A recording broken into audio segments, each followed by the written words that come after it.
N1 podcast s Suzano Lovec. Gregor Golobič, legendarni generalni sekretar nekdanje LDS, najtesnejši sodelavec nekdanjega predsednika vlade Janeza Drnovška, kasneje predsednik stranke Zares. Vsekakor je človek, ki je močno zaznamoval slovensko politiko in vsekakor je, po neuradnih informacijah, tudi če je uradno zapustil leta 2011, še vedno eden od vplivnih ljudi iz ozadja. Intervjuje, sploh dolge, zadnje desetletje daje zelo redko. Danes je gost v N1 podcastu. Dober dan, gospod Golobič. Dober dan. Najprej par kratkih za ogrevanje aktualnih iz političnega dogajanja, prosim. Pred 2 tednoma je prisegla 4. vlada Janeza Janše. Prvi ukrepi so bili že pred imenovanjem vlade, ki so v bistvu konstituirali to novo vlado oziroma koalicijo. Na papirju je to manjšinska vlada, de facto pa gre za manjšinsko vlado plus stranko Resnica. In kot kaže, bo povsem z lahkoto vladala, kar se že kaže. In ne pozabimo tudi, da je v bistvu Janez Janša pri glasovanju za mandatarja dobil kar 51 glasov. Kako vi komentirate prve poteze nove koalicije? Pričakovane. Nič ni bilo pravzaprav skritega. Presenečeni smo lahko samo o tem, da je kdo presenečen. Tisto, kar mene preseneča, je, da ljudje, mnogi analitiki in marsikdo meni, da ta koalicija ne bo zdržala, da bo iz nekega meni neznanega razloga sredi mandata ali enkrat vmes razpadla. Sam niti slučajno ne mislim tako. Mislim, da je zelo trdna, da so bili preizkusni kamni in na nek način za betoniranje članov te koalicije. Te koalicije se je zgodilo ravno s temi precej radikalnimi in na videz absurdnimi, politično, pragmatično gledano, zakonodajnimi projekti in odločitvami še pred formiranjem vlade, koalicije, kar je vse pravzaprav te partnerje, zdaj partnerje, takrat sogovornike za oblikovanje vlade, na nek način zavezalo in uklenilo v to kompozicijo in rok trajanja bo odvisen od njenega nespornega in edinega voditelja. In ne vidim, da bi on kakorkoli tvegal s kakršnimi predčasnimi volitvami. In lahko traja tudi prek enega mandata? Ni nemogoče. Želja po odvzemu volilne pravice na lokalnih volitvah tujcem s stalnim prebivališčem v Sloveniji. To je recimo tudi aktualna stvar, če lahko na kratko pokomentirate. Pač ena od regresij, ki jim bomo priča, pač na nek način ta osnovna politična, če poskušam malo bolj splošno, vseeno naslovito vprašanje, eno od osnovnih političnih manter ali pa dispozitiv, ena taka beseda, ampak okvir, kako razumejo svoj svet in ga organizirajo in ga interpretirajo in ga prodajajo, to vrstne, kakorkoli jim že rečemo, iliberalne, precej ekstremno desne in ta nov val desnice v svetu in Evropi je, da sama sebe predstavlja kot žrtev. Tudi ko so na oblasti, so v opoziciji. Zato, ker je vedno neka organizacija, udbomafija, kulturni marksizem, Soros, nevladne organizacije, ženske itak, ne, in podobni nepridipravi, ki Romi, ki imigranti seveda, ki jim pridejo prav, da s to instant hrano filajo strasti, predsodke, strahove in tudi generirajo vse to pri svojih volivcih ali pa pri ljudeh, ki so iz X razlogov nezadovoljni, nesrečni in se ne znajdejo dobro oziroma imajo občutek, da jih svet ne razume. In to je ena od nizov potez, ki jih lahko pričakujemo v tem smislu. To so te popolnoma marginalne skupine ljudi v teh različnih okoljih, lokalnih, ker gre za lokalno samoupravo. Lokalna samouprava ni politično upravljanje, to ni državno upravljanje, to je lokalna samouprava. Se pravi, to, kar ljudje urejajo tam, kjer živijo. In ti ljudje tam živijo in zdaj se jim bo to odvzelo. Kot pravim, če bi bilo to zavrnjeno, če bo to na referendumu se znašlo morda, čeprav mislim, da je tukaj poplava teh referendumskih napovedi, zato niti nisem še slišal, je za pričakovati, da bodo pač rekli, da vidite, rezultati volitev lokalnih v jesen so posledica tega. Trenirkarji so bili včasih, zdaj so pač ti nesrečni državljani tretjih držav. No, ampak zbirajo se, tako kot ste rekli, podpisi za tako imenovani referendum proti politični policiji. Zbrali so se za referendum o interventnem zakonu. Zbirajo se podpisi proti temu, da bi v bistvu tujcem vzeli volilno pravico na lokalni ravni. Vse, tega nisem vedel. Ja. Ste tudi vi med katerimi podpisniki od teh referendumov? In ali se vam zdi, da je tukaj, kot smo v enem od prejšnjih političnih podcastov tukaj modrovali, da je levosredinska opozicija spet outsourcala svoje delo, biti prava opozicija civilni družbi, da v bistvu civilna družba nad Janševo vlado opravlja nadzor bolje kot opozicija sama. Tukaj je več vprašanj. Prej sem že omenil, da se mi zdi, da se s temi referendumi ne gre pretiravati. Mislim, da je referendum v interventnem zakonu, tako imenovanem tem omnibus, mačko v žaklju, da je upravičen, da bo v resnici zelo pomembna, njegova presoja na Ustavnem sodišču zelo pomembna za prihodnost te države in za možnost neke strahovite manipulacije in zlorabe. Tako da mislim, da to ne bo lahka naloga za Ustavno sodišče, je zelo pomembno in pravi, da se je to tam znašlo. Po drugi strani, moje mnenje, da bi omnibus zakone kot take morali prepovedati. Da je to pravzaprav način, kako se zapakira v ta žakelj stvari, ki skupni, omnibusni, ki ne sodijo skupaj in ki povzročajo pravzaprav neko zlorabo, neko manipulacijo. Res pa je, da je nek judikat na to temo bil že sprejet, Ustavno sodišče v času Golobove vlade, ker prvi tovrsten sporen omnibus zakon je bil tako imenovan zakon, ne spomnim se zdaj priimka, Šutarjev zakon, kjer je Ustavno sodišče pritrdilo možnost takemu zakonu. Tako da, zdaj, če nadaljujem, zdi se mi, da referendum o policijski državi, kakorkoli mu že rečejo, kakorkoli ga tudi veliko mojih znancev, prijateljev in tako naprej podpira in se podpisuje in verjetno bojo uspeli zbrali podpise, ta se mi zdi izjemno nevaren in nespameten, če lahko uporabim ta izraz. Referendum? Ja, zaradi tega, ker odloča o pomembnem načelnem vprašanju. Nimam nobenih težav s tem, da je to sporno, da je nevzdržno, da je po mojem mnenju ureditev, kot so jo tukaj sedanja koalicija poskuša uveljavljati, da je nevzdržna pravno in tudi sicer. In po mojem mnenju ne more zdržati presoje na Ustavnem sodišču. In Ustavno sodišče je prostor, ki se mora to odločiti. Opozicija ima več kot 30 poslancev, kar zadošča za to, da dajo zahtevo na Ustavno sodišče in Ustavno sodišče mora opredeliti do tega vprašanja. Tega še niso naredili, morda bodo naredili. V vsakem meru pa je gre za odločanje o manjšini, o izraziti manjšini. Nisi mogoče predstavljati, da se bo večina slovenskih volivcev in volivcev na takšnem referendumu, ki bo zelo demagoško, kampanjsko opremljen. Vrtovci je že nakazal neke te demagogije, če so nedolžni, bojo veseli, bojo lahko na preiskovalni komisiji dokazali, da so nedolžni, te, ki jih bomo tja privedali. In večina ljudi se ne bo identificirala, odlepa odločamo, večino potem po samem sebi, ali se lahko jaz znajdem v takšnem položaju, ali to prizadene mene, ali nekoga, za katerega ni čisto jasno, kjer redim je tudi ogenj in tako naprej. Se bo že dokazal nedolžnost, nič hudega, pa še odškodnino bo mogoče dobil, pa tako naprej.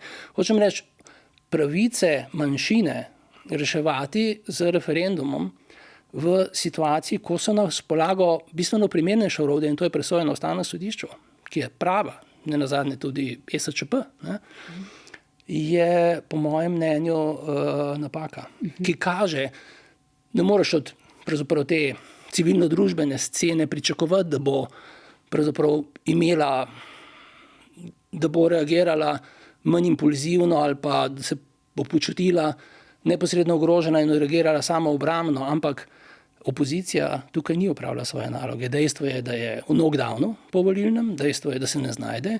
Čista manifestacija tega, kako je neorganizirana, je naprimer dejstvo, da naprimer niso bili sposobni en detajl Vzporedno z Stevanovićem plesom z Vučićevo kamariljo v Beogradu, niso bili vzporedno sposobni organizirati 3, ki bi se odpeljali v Beograd istočasno in se dobili z protestniki. In demonstrirati na ta način neko opozicijsko držo in neko uravnotežili ta naš odnos do zelo problematičnega dela naše soseščine. Predvsem pa odločitev stranke Gibanja Svoboda, da formira vlado v senci, sama, demonstrira nekaj drugega. Do volitev in še domnevno na volitvah so bili koalicija, mi bomo skupaj, smo skupaj v dobrem in slabem, dan po volitvah je to razpadlo. Ne komunicirajo očitno, niso sposobni skupnega projekta, moje mnenje, oni bi morali formirati skupno vlado v senci in poimenovati to vlado v senci partnerstvo za razvoj. To bi bilo partnerstvo za razvoj, ne pa to, kar ponuja vlada, kar je absurdna negacija parlamentarne demokracije. Preden prideva na to, kje je leva sredina zdaj in kakšna je vaša diagnoza in ti nasveti, ki jih dajete zdaj njim.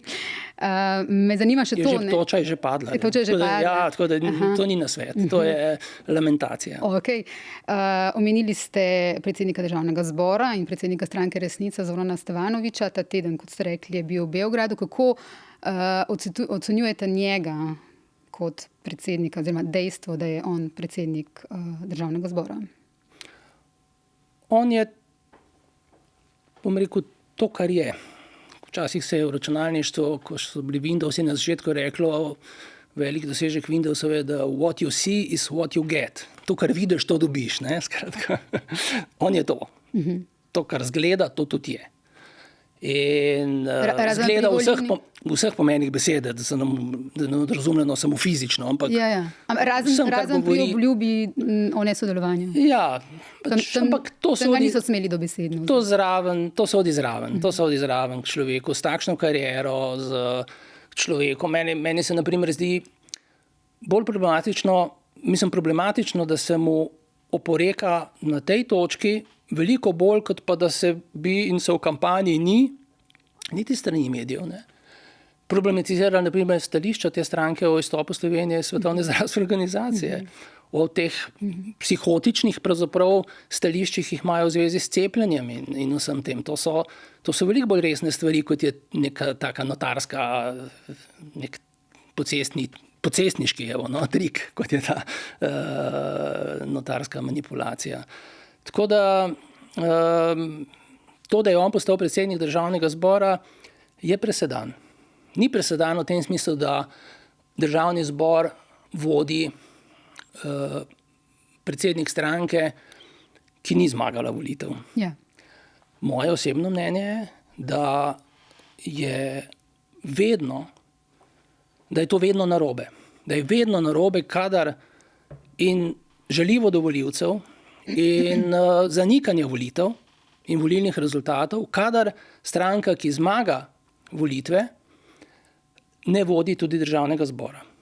Dopušča možnost, da če se formira drugačna koalicija in stranka relativno zmagovalka ni v tej koaliciji, da to vodi potem tista stranka, ki vodi, ali pa znotraj tiste stranke, ampak kadar je situacija nesporna, bi morali, in to je LDS nekajkrat počela, pa ne vedno, kljub mojemu nasprotovanju, to je naredil SDS ta prvič z Cukjatijem.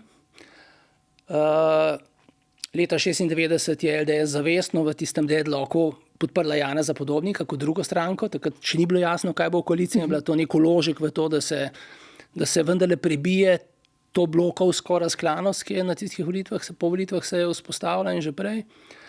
Ampak načeloma je moje mnenje in tudi v vladi, kjer sem pač sam sodeloval kot predsednik stranke Zares, kar ste omenili prej, sem zagovarjal, da bi stranka SD morala imeti predsednika Državnega zbora, da bi to moral biti Miran Potrč, ker se mi je zdelo to korektno do njega kot zadnjega predsednika skupščine Slovenije pred osamosvojitvene in na koncu kariere, ampak je Borut Pahor to eksplicitno zavrnil in zato je bil v tem postal predsednik dr. Pavel Gantar.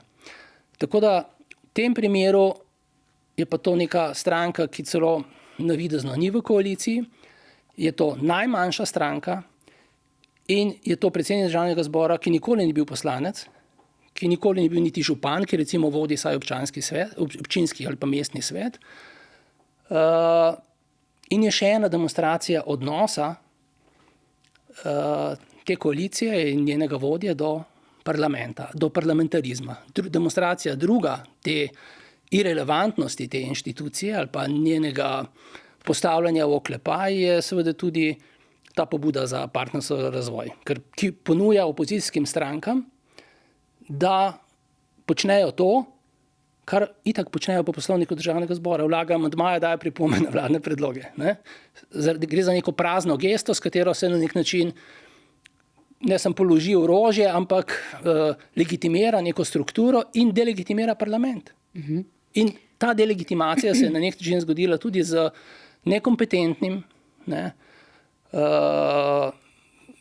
naturščikom, brez izkušenj. Državni zbor mora voditi nekdo, ki ima kilometrino, ki ima za seboj neko politično kariero z dokazano kompetenco menežiranja različnih interesov. Da on tega ne zmore in da v tem mandatu se tega sigurno ne bo priučil, je demonstriral, bom rekel, na prvem ovinku.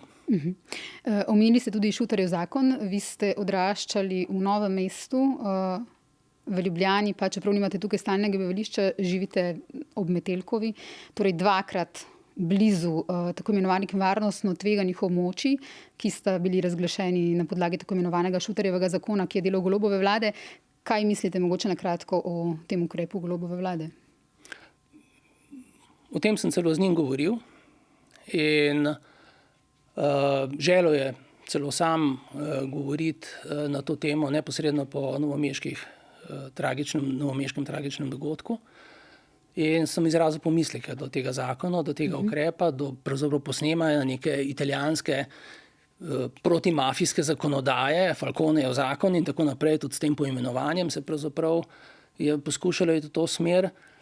In ker situacija je kljub vsemu popolnoma neprimerljiva. Ne. To, kar se je zgodilo v Novem mestu, je tragedija, je problem, je vredno obsojanja in obsodbe na koncu, ki se je celo že zgodila, kot z nekim načrtnim podstavljanjem bombe pod, ne vem, vozila tožilcev, karabinjerjev in ne vem koga, ne, sistematično in tako naprej. Tako da mislim, da je tukaj absolutno v neki predvolilni paniki in tudi z idejo z neko idejo, ki je bila lastna prejšnjemu predsedniku vlade in se je manifestirala tako v poplavah, kot tudi tistih avgustovskih na Koroškem, kot tudi v tem primeru, da mu to vrstne ekstremne situacijo je razume kot veliko priložnost, da demonstrira, da je pa on vsemogočen. Ne. Prenova se je zgodila čez noč, naredili bomo to, kar se 30 let, to ponavljanje, ne, ni dal narediti, bomo pa mi naredili zdaj. Ne. To je pretirano, to je nezrelo, to sodi v nek drug tip politike, ki ga volivci, bom rekel, na katere, bom rekel, se je stavilo je ta stranka stavila pred 4 leti, ne pričakujejo, lahko da nek kratkoročen rezultat, ampak je nevzdržen. In jaz sem mu pač rekel, da s tem se ustvarja nek presedan, ki bo koristil povsem drugim politikom in njihovim agendam. Torej, pogovarjali ste se takrat z Golobom. Kolikokrat ste se sicer z njim, a ste se to sestajala, slišala, se videla? Je on vas običajno vprašal za nasvet? Ste mu vi se ponudili dajati nasvet? Jaz ne dajem, kot se reče temu, unsolicited advices, ne, skratka, da bom rekel, nasvetov, za katere me nihče ne prosi, ne dajem. Se pa, in to ni nobena skrivnost, in morda je tukaj ta fama o nekem vplivu iz ozadja, ne zavračam, kadar me kdo vpraša. Torej vas on sprašal kdaj kaj? Tako, in tisto, kar sem skozi, bom rekel, 15-letno obdobje, ker nisem aktivno v politiki, do česa sem prišel, je, da to počnem precej stoično, se odzovem, povem svoje mnenje, vsako leto manj zbiram besede, zavedajoč se tudi, da v resnici ne bo nobenega haska imelo to. Ni se še zgodilo praktično. redke so izjeme, da je kdo karkoli od tega, kar sem povedal, upošteval. In nisem niti razočaran, niti pričakujem več tega. Preprosto zdi se mi, da s tem opravim svojo dolžnost. Če nekaj vem, da to povem in vse ostalo je v božjih rokah. Tako da tudi v tem primeru je on po zaklinjanju v času volilne kampanje, kako z mano nima nič, ki je bilo že malo bizarno, je v nekem trenutku po kar večjih udarcih jih je doživel, nazadnje na lokalnih volitvah, takoj potem na predsedniških volitvah, potem v reakciji ljudi na popoplavno obnovo, ki po definiciji ne more biti taka, kot so pričakovanja in želja in je neko nezadovoljstvo. In njemu se je velik napor, ko so ga v to vložili, se mu je zdelo res krivično, da ljudje ne valorizirajo tega truda v zadostni meri. In takrat je pač na sugestijo nekaterih ljudi iz njegove bližine, takrat je pač, so še bili tam, kasneje jih je izločil in se je obkrožil z sikofanti in sikopunčkami in to je, na to sugestijo teh ljudi je me povabil na razgovor, ki je trajal kar nekaj časa.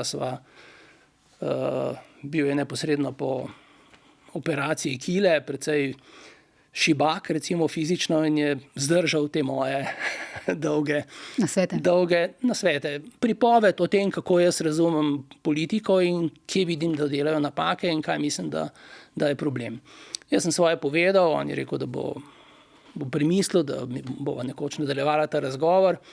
Potem sem šel jaz na operacijo kile in tega razgovora potem nikoli več ni bilo. Sva pa še nekajkrat komunicirala ob posameznih vprašanjih. Po telefonu? Nekaj po telefonu. Po signalu? Parkrat tudi, seveda po signalu, ja. Nekajkrat tudi v živo. V zvezi z nuklearko ni spora, tam sva bila seveda na koncu v velikem sporu. Ja. V zvezi s priznanjem Palestine seveda tudi. Nekaj takih tem je bilo, samo detajle ne bi šel, ampak bile so bolj te konkretne, aktualne stvari, ne pa tisti prvi razgovor je bil edini, kjer sva govorila o načelnih vprašanjih, oziroma govorila, jaz sem govoril, on je bolj poslušal takrat. Follow-upa ni bilo, in še posebej potem, ko se je pač ta njegova okolica spremenila v dvor. Ko je odslovil nekatere ljudi iz kabineta? Tako, zadnje, ki so mu upali kdaj problematizirati njegove ideje in bom rekel ad hoc domislice. Omenili ste ta spor oziroma različne poglede na referendum o nuklearki in o sami drugem bloku nuklearke, kjer ste šli vi kar frontalno, javno proti temu referendumu. Tam naj bi, tako pravijo neformalne informacije, se v bistvu ta vajna komunikacija zelo zreducirala, ohladila in tako naprej. Koliko je potem sploh še bilo? Zdaj obstaja? Ne. Se pravim, jaz sem se odzival v glavnem na njegove pobude, ki so bile od prvega sestanka naprej, bom rekel, konkretne, vezane na neko konkretno situacijo in tako naprej. Brez kakšnih posebnih pričakovanj. No, in takrat sva govorila, jaz sem želel govoriti, oziroma ko je bil ta referendum, sem ga opozoril, da je problematičen in da to vodi v nek konflikt in v neko podobno, v neko odločitev, ki je zelo problematična in predvsem prejudicira ali pa omogoča interpretacijo, da drugega referenduma, ko bo vsi parametri, sploh več ne bo. In on se je strinjal, da se referendumsko vprašanje spremeni. Vendar ga je potem in je obljubil, da bo v zvezi s tem ukrepal. Vendar je potem Nataša Bogovič je potem mu rekla, da se to več ne da. In s tem je bilo za njega upravljeno. Zame pa ne. Jaz, kot ste ugotovili pravilno, se v bistvu javno ne oglašam veliko. Tudi na socialnih omrežjih sem pač svoje aktivnosti ukinil pravzaprav že nekaj časa nazaj. Na Blue Skyju ste, ne? Ampak kot opazovalec. Tako, okay.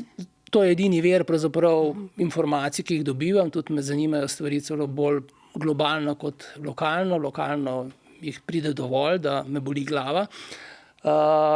sicer pa berem sobotne izdaje časopisov, televizije pa ne gledam. Za duševni in siceršnji mir.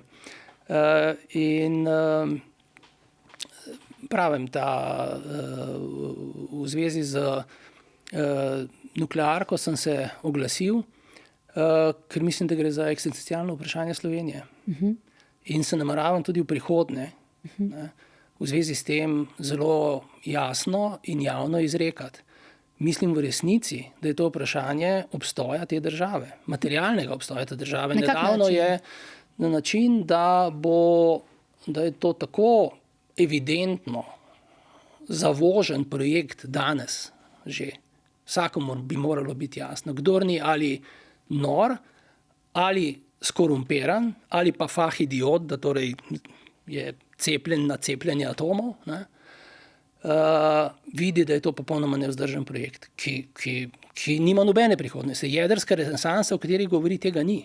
To je fikcija. Če bi bila, bral sem nedavno, je nekdo rekel, če bi bila prava renesansa, torej renesansa, italijanska, če bi izgledala tako, kot gleda jedrska renesansa, bi bili še zdaj v srednjem veku.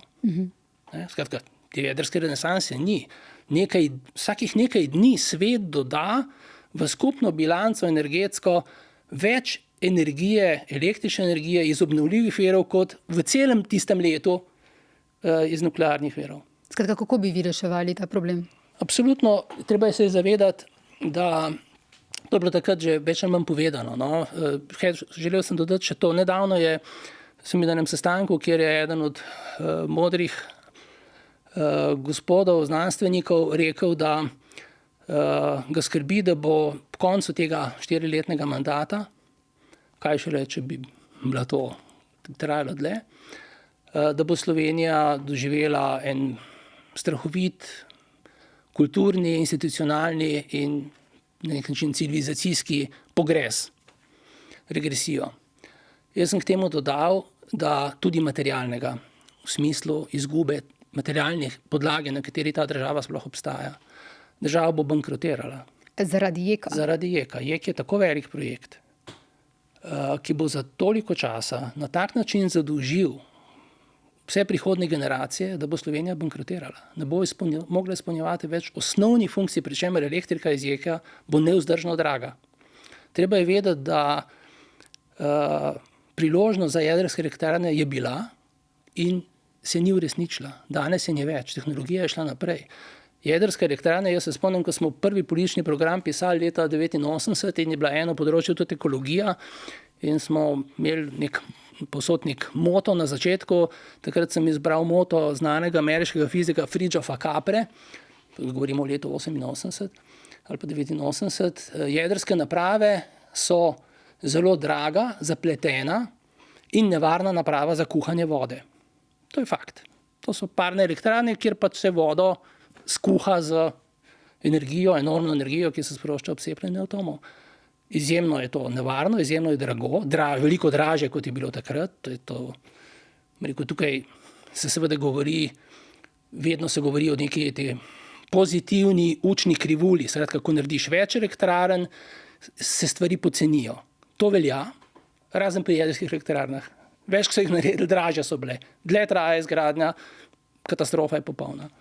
Pa ni važno, so to francoske ali so to ameriške ali pa kakšne druge, o katerih se niti ne razmišlja. Jaz bi dodal, da so tudi zelo neučinkovite. Jedrska elektrarna Krško proizvede v samem jedru 2000 megavatov energije. Na sponke, tam, ker pride ven elektrika, jih je 740 megavatov samo še, od tega je kakšnih 40 porab nuklearka samo da samo sebe menežira, se pravi 700 megavatov, od tega gre polovica itak Hrvaški. Se pravi 1300 megavatov gre v ogrevanje vode, Save, in pri drugem bloku bo šlo v ogrevanje zraka, ki bo itak zelo mrzo, že takrat v Sloveniji leto 2045, ker pred letom 2045 je druga poanta, ta nuklearka ne more biti zgrajena. Govorimo o letu 2045, torej čez 20 let. V tem umestnem času bo, in to je nesporno, bodo obnovljivi viri absolutno še napredovali, že zdaj so dramatično padle. Ne. Od 2015 do 2025 se je število inštaliranih recimo sončnih panelov povečalo za 10-krat. Vetrne energije, ki za Slovenijo, se strinjam, nima pravega potenciala za 3-krat, globalnih številkah govorim. Cene so padle baterij za 75% in več. Tehnologija, predvsem pri baterijah, bo šla enormno naprej, o tem ni nobenega dvoma. Spomnil bi, na primer, zelo pogosto se govori v Sloveniji, nazadnje je bil to slavni bankir z socialno kapico na glavi, ki je govoril, kako je Marija Terezija zgradila železnico proti Trstu v parih letih. Ne. Pustimo, da Marija Terezija seveda ni imela nič opravka z železnicami, ampak njen naslednik. Ne.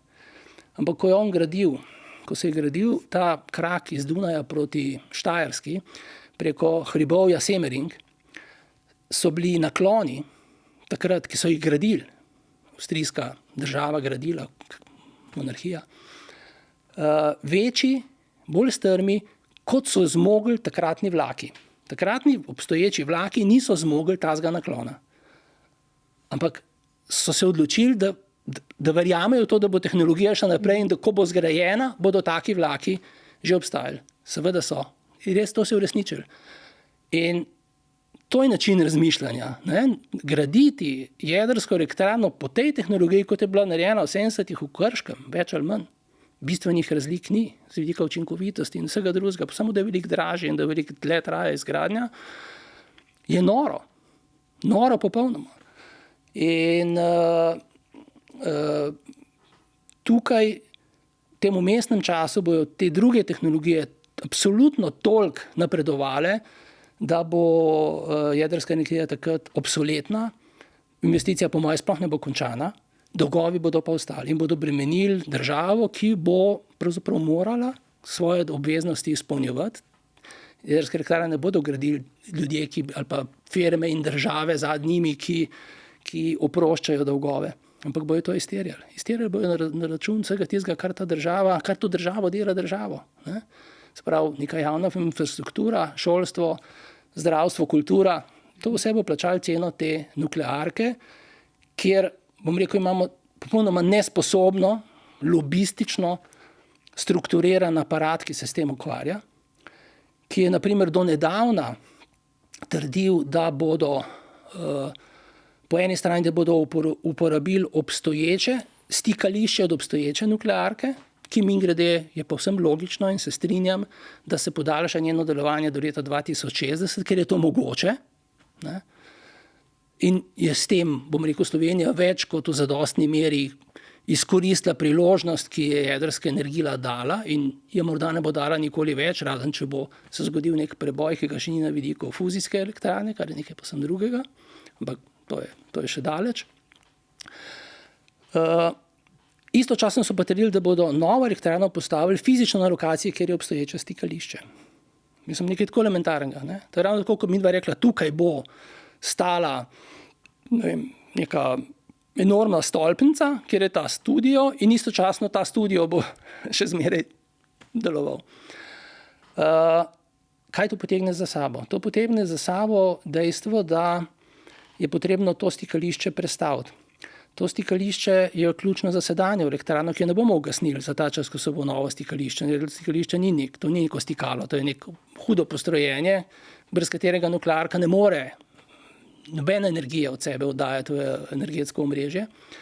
Torej, treba je določiti novo lokacijo, ki je še ni, za novo stikališče, to stališče v celoti zgraditi, v času nekega remonta preklopiti obstoječo elektrarno na to novo stikališče, potem pa podreti staro in začeti šele novo.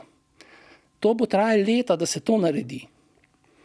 In stalo bo stotine milijonov evrov, ki jih seveda ni v ceni, ta prestavitev. Zakaj so šli na to lokacijo? Vsi indici kažejo, da zato, ker vedo, da je lokacija zraven že tektonsko vprašljiva. Prišlo je do spora s francoskimi strokovnjaki, ki so delali tektonske študije in so jih zamenjali zdaj z ameriškimi. Ne ta hip, ampak pred slabim letom, da bodo jim konfirmirali, da tektonsko ni nobenega problema. Ali pa morda ne bodo, ampak zaenkrat je tako. Francoze so na tej točki uslovili, ker niso hoteli ponarediti pravzaprav svojih znanstvenih opažanj glede tektonike na Krškem polju. Tako da govorimo o kriminalni stvari in če bo to, in tisto, kar je najbolj zaskrbljujoče, je, da o tem vlada popoln konsens v Sloveniji. Razen stranke Levica. Nobene stranke ni, ki bi temu oponirala. Celo stranka Levica, ki se je v času referenduma postavila proti, ki je nastopila celo v koaliciji na teh volitvah z stranko Zeleno stranko Vesna, ni enkrat v volilni kampanji tega izpostavila. Torej, obstaja nek oportunizem, ki jih je veliko stal na koncev, ker je Golob očitno tudi na to jedrsko karto igral. Sicer bi po tem referendumu ljudi, ki so pravzaprav zakuhali to godlo, odslovil, pa jih ni. Ne?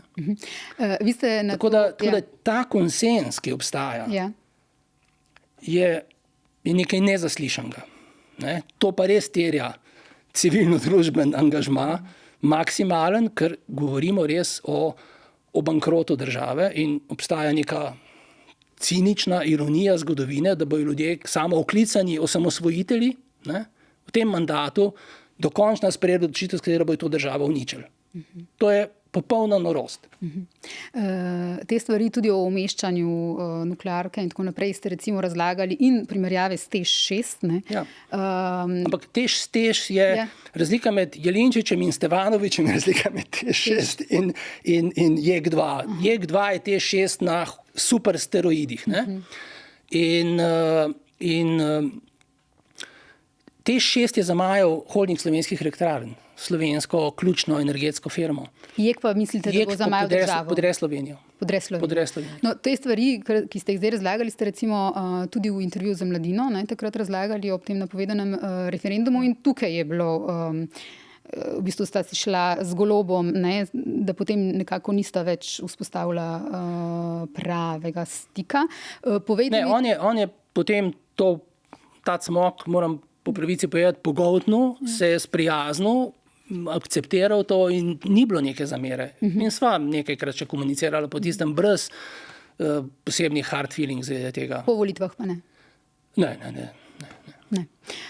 Koliko stikov pa sicer še imate s politiko, odkar ste šli iz politike? Mislim, tako formalne kot neformalne, kakršnekoli stike.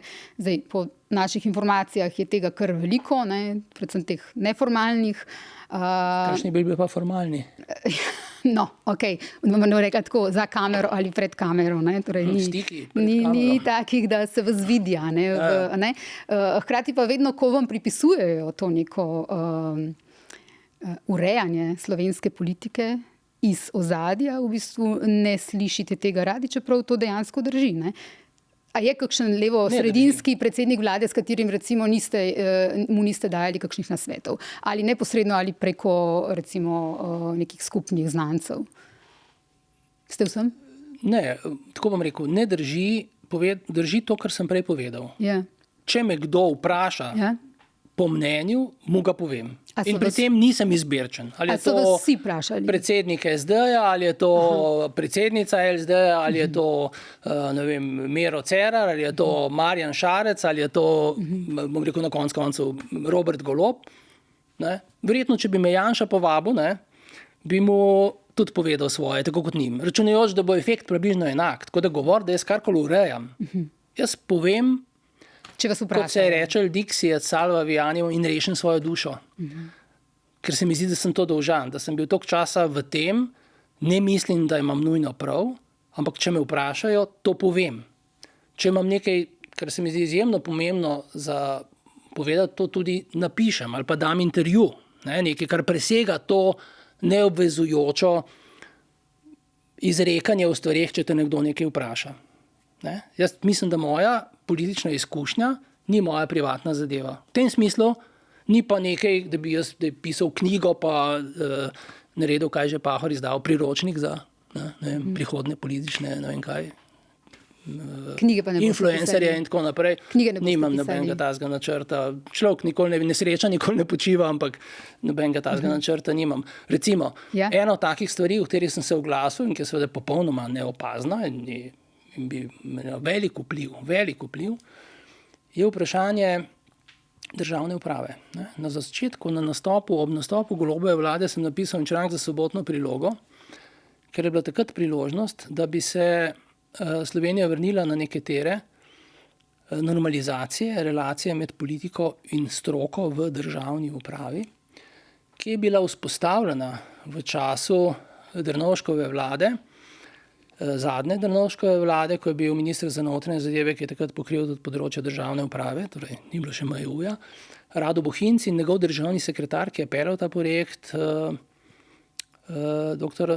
Virant, je bil takrat njegov državni sekretar.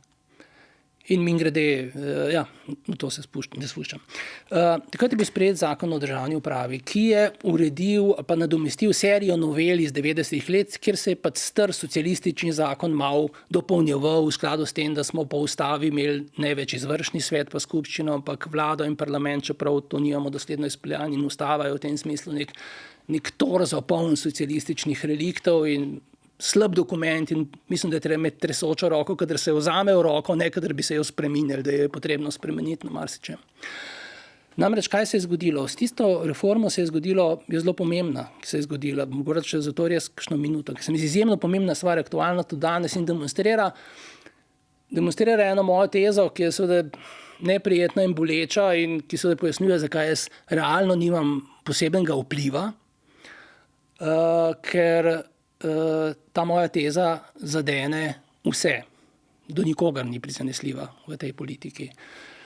Namreč vzpostavilo se je takrat pravilo, eno ministrstvo ima enega ministra in enega državnega sekretarja, ki je ministrov namestnik.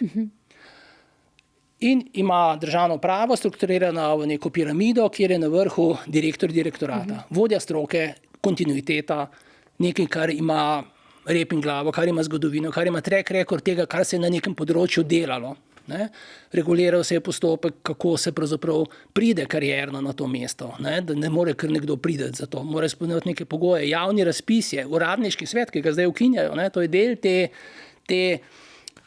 tega uničevanja države, ker imamo opravka z uničevanjem države, ki se dogaja sistematično od Pahorjeve vlade, pa ne zaradi Pahorja, od Pahorjeve vlade naprej. Namreč po tista reforma Virantova in Bohinčeva je stopila v veljavo z volitvami konec leta 2004, ko je Janša sestavil prvo vlado in tista vlada je bila narejena po tem kopitu. En minister, en državni sekretar. To ni pomembno zaradi stroškov. Ne? 3 državni sekretarji stanejo pa, ne vem, toliko plač, toliko pisarn, toliko tajnic, toliko avtomobilov. To je marginalna problem pri celi zadevi. Tudi k temu se vrnem.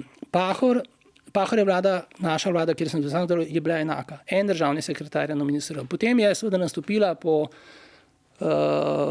Janševa vlada, nova, druga, ki je imela že to, bomo združevali ministrstva, ne, in bil je nek velegenialen ki je rekel, jaz bi bil pa super minister in bom imel in kulturo in šolstvo in znanost vse na kupu in seveda, pol imam pa nujno več državnih sekretarjev, vse en super minister ne more biti tako super, da bi z enim državnim sekretarjem zmogel. In potem se je oglasil finančni minister, ki je najpomembnejši človek po svojem prepričanju vsakokraten v državi, rekel, ne more imeti en minister za šolstvo, kulturo in znanost več državnih sekretarjev kot jaz. In je bil koncept, je padel koncept. Torej od takrat naprej vse vlade, leve, desne, sredinske, kakorkoli se imenujejo, dosledno pomnožujejo število državnih sekretarjev. Pustimo v kabinetu predsednika vlade, kjer je to tudi popolnoma podivjano in je neko odložišče za razne, bom rekel, naplavine politične, ne? In druge dvorske funkcije, ki jih upravljajo razni ljudje in si razni harambaše na mesto predsednika vlade zaželijo. Govorim o ministrstvih predvsem. Namreč, kaj se zgodi? Ne gre za stroške. Primarno gre za to, da s tem, ko si dal ti več državnih sekretarjev, ker ima vsako ministrstvo več področij, in je državni sekretar, ki je na šolstvu, naprimer za srednje šole, pa državni sekretar, ki je za osnovne šole, pa državni sekretar, ki je za znanost, ne, je naenkrat nadrejen komu?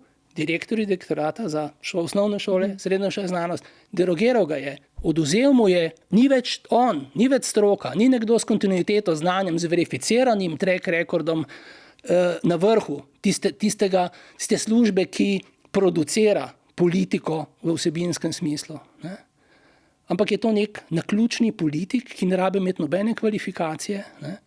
In je lahko in postane pač državni sekretar, ker se je neka vlada tako odločila. Ne? Tako kot imamo, naprimer, da predsednik vlade je lahko nekdo, ki je dokazano dealer heroina, ne? Bojo pa testirali na drogo funkcionarje. Ne? Konzumiranje je problem, dealerstvo ni problem, očitno. Kako?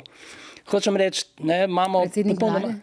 Ne, govorim o pravilih. Ne? Ni urejeno v zakonu. Ja. Mi smo zares poskušali to, da predsedniki vlade in funkcionarji ne morejo biti ljudje, ki so bom rekel, v resnih kazenskih postopkih in tako naprej. Torej, da tega niso uredili, urejajo pa... Še danes ni urejeno. Ne? Tako da, ampak, če si pridemo karikirana situacija, ne? Yeah.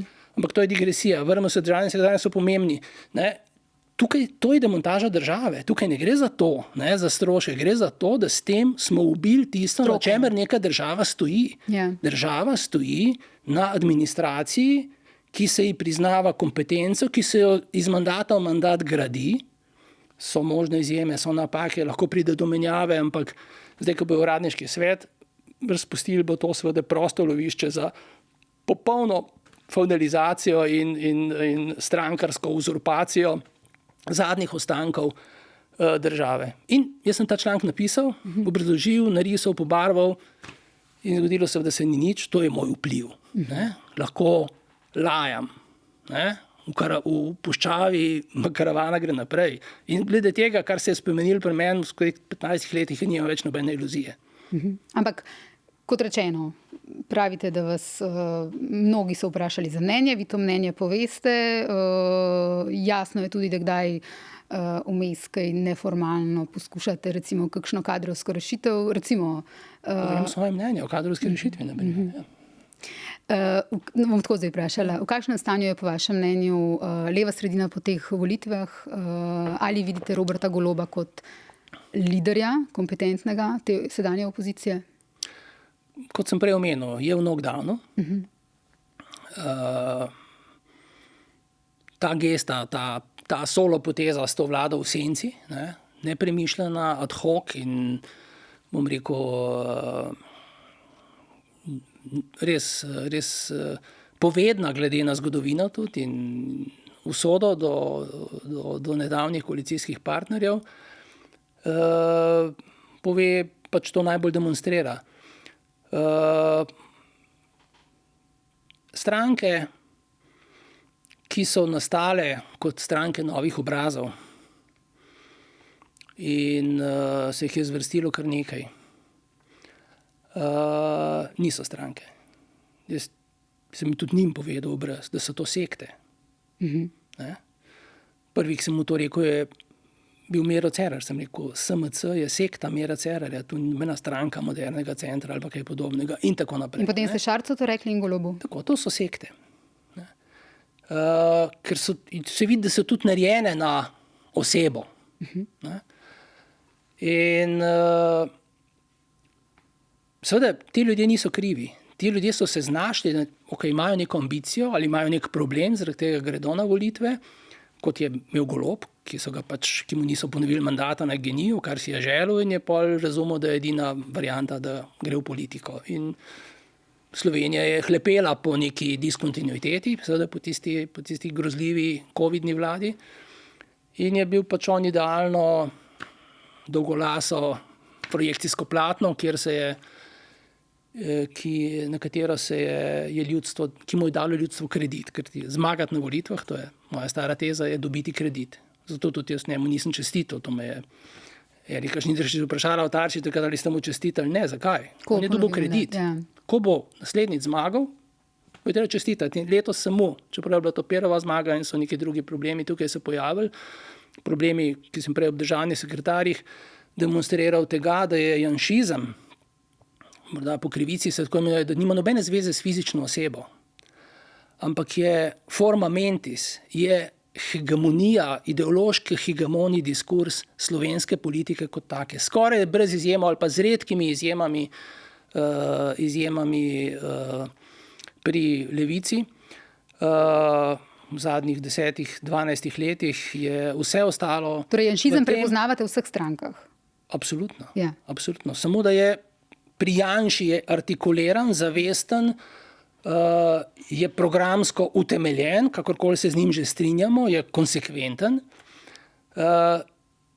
Te naturščiki, ki vletavajo kot novi obrazi, pa ne razumejo, da je sploh možna kakšna drugačna politika. Ne? In kakšna je ta politika, ki bi si jo vi želeli? Sem omenil, recimo politika, ki bi, smo imeli včasih, smo govorili o samoomejevanju, ker ti to, da državni sekretar je eden in da z državnimi sekretarji ne derogiraš, ne postaviš v klepaj, ne degradiraš, ne, bom rekel, kontaminiraš državne administracije. Ne? To je temelj, na katerem država stoji, ne na ključni politiki, pasanti, pravzaprav, potrošni material, potrošni ljudje. To je vprašanje te politike, ne, in drugačne politike. In Margaret Thatcher je enkrat rekla, ne, da ko se vprašali, kaj je največji politični uspeh, je rekla Tony Blair. Ne.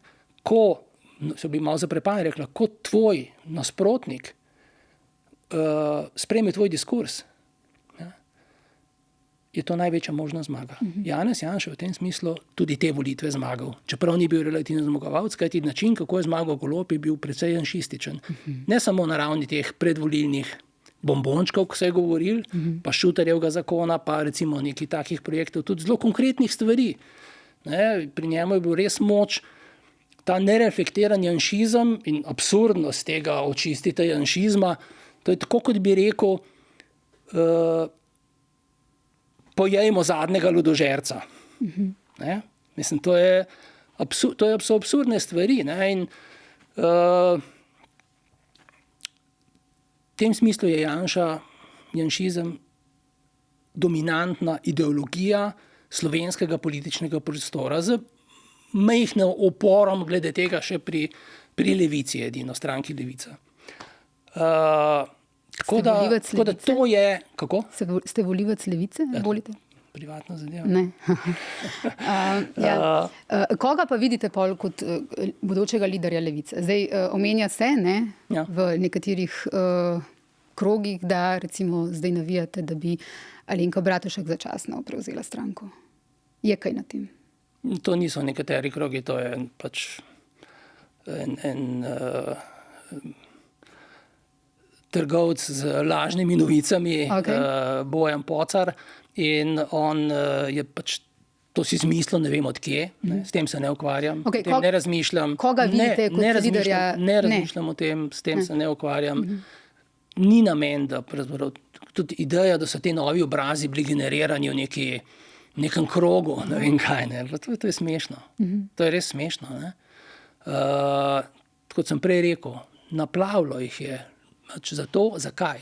Naplavilo jih je, ker živimo v času, in to je problem te Slovenije, da je naša realnost narejena binarno. Na način vse ali nič, zdaj ali nikoli, perfektno ali katastrofalno. Vse umestne lege, vsi umestni odtenki so premalo. In posledica tega je, tega tabloidnega razumevanja sveta, ki je dominantno tudi v slovenskih medijih. Te nove stranke so produkt primarno, če je že iskati produkt, kdo je producira to vrstno hlastanje po nekih mesijanskih odrešenikih, je to Pop TV, na primer. Pop TV s svojo tabloidnim, krvoločnim in tem binarnim razumevanjem, manihejskim razumevanjem politike, kar je klikabilno ali pa ne vem kako gledljivo verjetno za publiko, ki spremlja te odvratne reality šove, in tudi politika je to postala, je pač to je posledica, to vzdušje, ta kultura, v kateri je biti obsojen referenca, da si minister. Ta kultura, v kateri je biti sposoben kršiti zakon, znamenje moči, znamenje drznosti, v kateri je nevednost, neka demonstracija, neke posebnosti. To je proizvedeno. Niso te ljudje tega proizvedali, ampak recimo, če bi se vprašali, ali želite, da bi vašega otroka v šolo vozil šofer, ki ni še nikoli vozil avta prej, bi bili zgroženi. Ne tako, ne? Ampak avto, ki se mu reče Slovenija, ki je pravzaprav glede na posledice bolj avion, zmeraj znova pustimo, da ga vozi nekdo, ki tega še nikoli ni počel v kakršni obliki. To so te novi obrazi. Razen Janez Janša, on ima veliko izkušenj. Ja, vemo pa, kako vozi. Ne? Vemo pa, da je že na vratih, bom rekel, steward Hojski odreja, kdo gre lahko in kdo kje sedi in kdo je v prostoru za prtljago in tako naprej. Ja. Tako da, ja, njegov problem ni, da nima izkušenj. Problem teh novih obrazov je pa, da jih niso imeli. In tudi niso znali stranke narediti, niso znali stranke vzdržati. Oni so pač in doživeli pač šok, ko so ugotovili, da jih volivci ne marajo. Ne? Da so naenkrat zgubili da tistega vala, ki jih je dvignil, ni več, ker so ga povezvali s seboj. To ni imeli zveze z njimi. Ne? Tako da to je problem te države in tega mesijanskega hlastanja. In zadnja stvar, ki bi jo jaz komu svetoval, je, da zdaj pa dajmo se ukvarjati s tem, kdo bo pa spet to vlogo odigral čez 2, 3, 4 leta. Ne?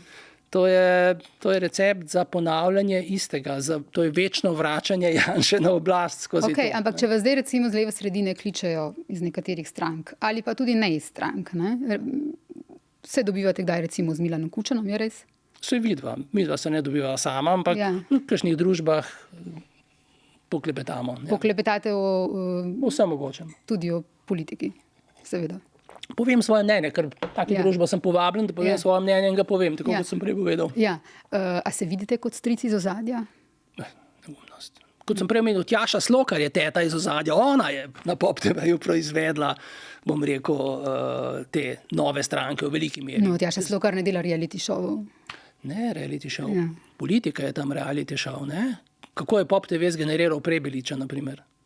Ne bi rada, da govorijo o Pop TV. Ne, mediji so nedotakljivi, ampak to je eden od problemov. To je eden od problemov. Mediji imajo neizmeren vpliv na to, spet ne gre za individualne, ni prav, da sem jo po imenu omenil, ampak če že govorite o stricih, tetah in tako naprej, samo v tem kontekstu, nič ne mislim, da je ona kaj posebej v tem smislu problematična, ampak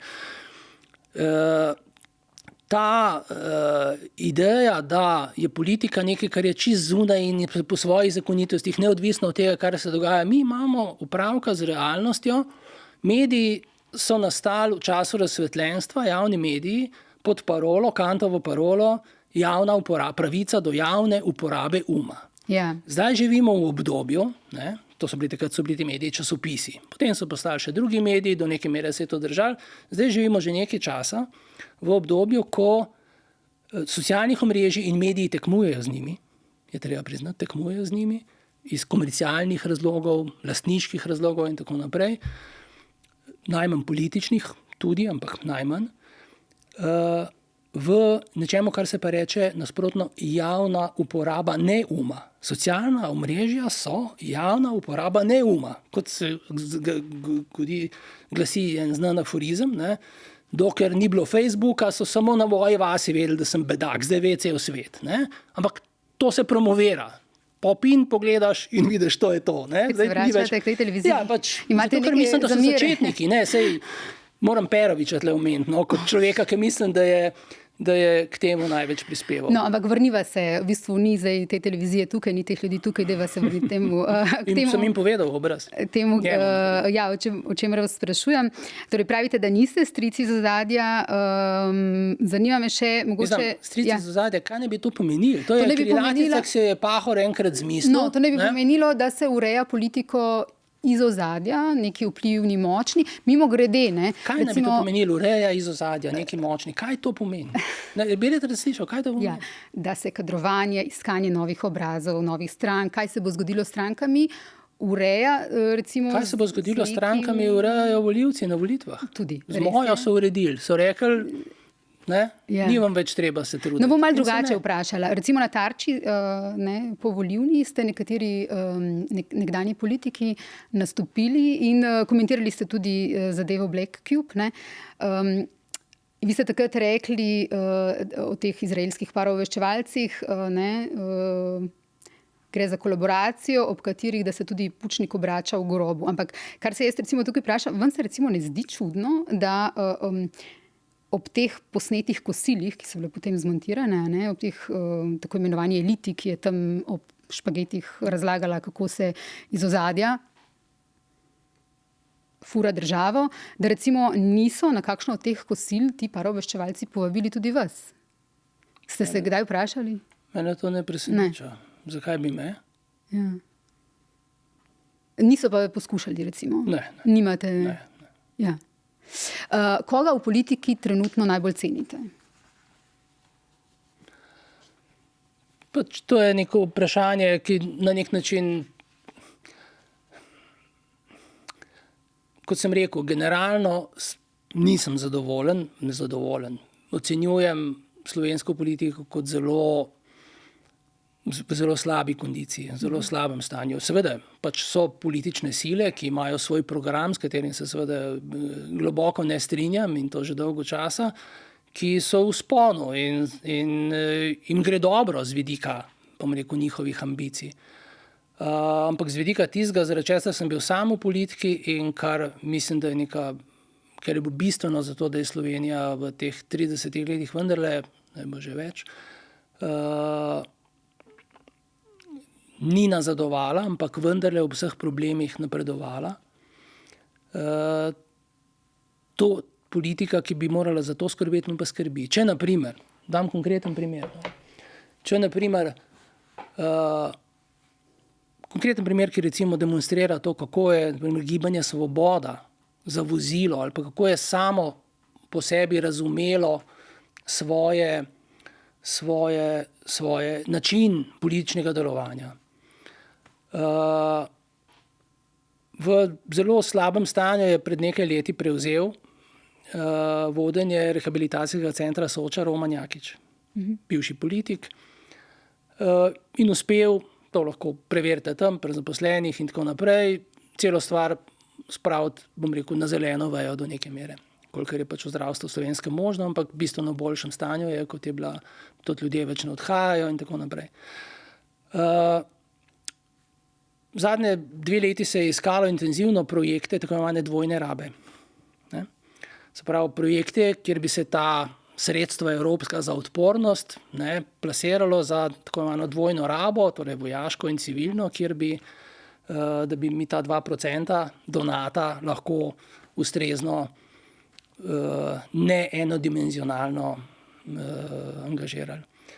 In tukaj je tudi Soča pripravlja projekt in Soča v resnici se ukvarja z izrazita dvojna raba je to, ne, v civilni bolnici, svoje rehabilitacije invalidov, tudi vojnih invalidov, tudi zdaj, tudi imajo ukrajinske, tudi nesrečnike iz Gaze in tako naprej, ne, so večkrat kvalificirani za to in so pripravili projekt, pridobili vse spraznjeni prostore in sredstev ni bilo. In ko je direktor poklical obrambnega ministra, ki ti deli ta denar, mu je ta rekel, zakaj ni tega, ne, mi smo vse pripravili, mu je ta rekel, na socialnih omrežjih nisi dovolj podpiral naše stranke, ne boš dobil tega denarja.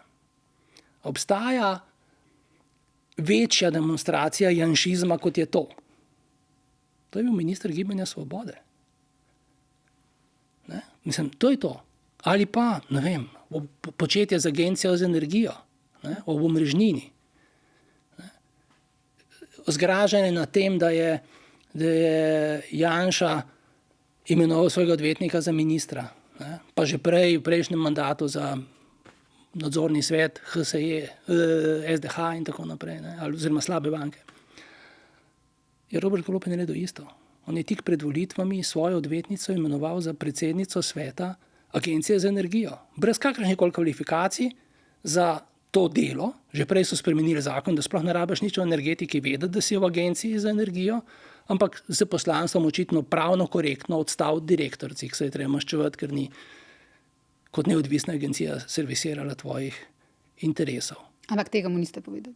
Ne, o tem je Janez Kopač napisal članek, ki je bil objavljen pred volitvami in ni imel nobenega follow-upa, ker je bilo zelo pomembno, ne, si zatiskati oči pred volitvami, pred janšizmom na delu. V tem smislu je Janša zmagovalec teh volitev.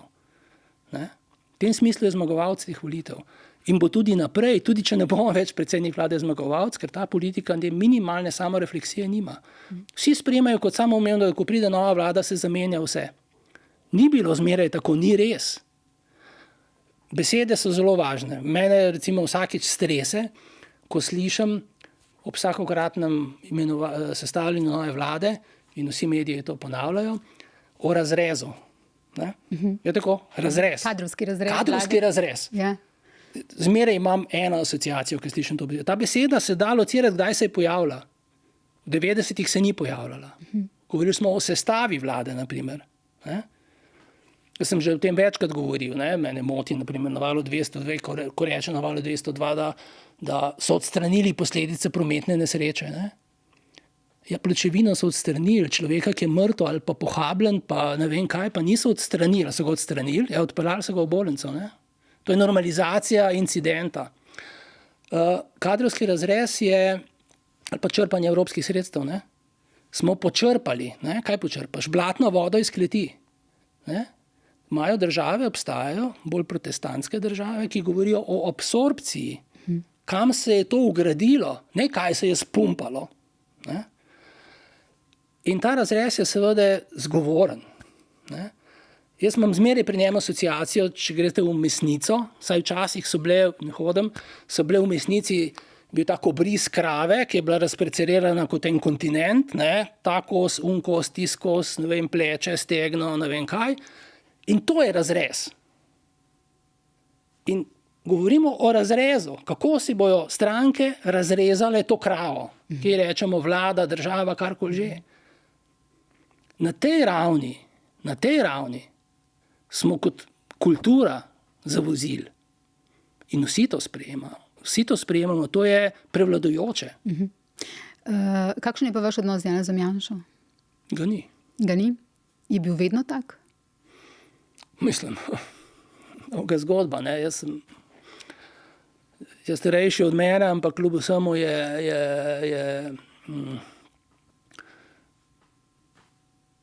sva bila dolgo istočasno na sceni, on tudi kasneje ni mogel nekako brez mene. In sem mu prišel prav kot eden od tistih eksponentov globoke države, ali ne vem česa še, ki mu onemogoča, da bi vladal, ko je šef vlade. Kar je pač absurd svoje vrste. Mu že sam verjame, ali to pride z leti, morda me skrbi zanj.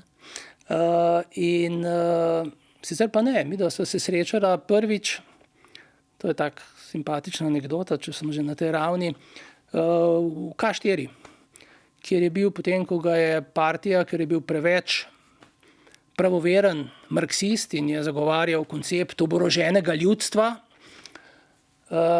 in je to šlo JLA v zobe, so ga nagnali iz Zveze socialistične mladine, tudi vrgali iz partije potem, kljub temu, da si tega ni želel. In je imel neko zatočišče na časopisu za kritike znanosti, ki je imel sedež na K4. In jaz sem kot študent filozofije šel na ta sedež enkrat in nanj ga na letu. Iskal sem zelo stare številke Antroposa, revije, problemov, predvsem Antroposa. Antroposa oni izdajali zelo stare, neke prevode Adorna, še ciklostirane, govorimo 70 let. Če je še kaj tega in je rekel, da je interesirano, tam je vse pober, kar rabeš. In sem si napolnil veliko torbo in sem odšel. Tako da smo imeli prijetno prvo srečanje. Meni je zelo koristilo, vse te publikacije še zmeraj imam.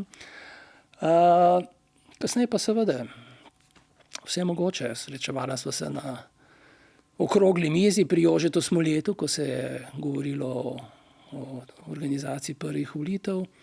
Tudi kasneje, ko sem bil pač delegat v tej prvi osamosvojitveni skupščini in seveda kasneje velikokrat tudi pred nastopom Bajukove vlade leta 2000, ko smo se v tisti popolnoma nori situaciji tega radikalnega blokovske razdelitve, ki je nastopila po volitvah 96 in potem po tistem, ko se je Marjan Podobnik, kot je rekel, boril znotraj koalicije proti LDS-u in je Drnovšek pravzaprav obupal na tem in šel z zamenjavo SRS-ovih ministrov v parlament po zaupnico.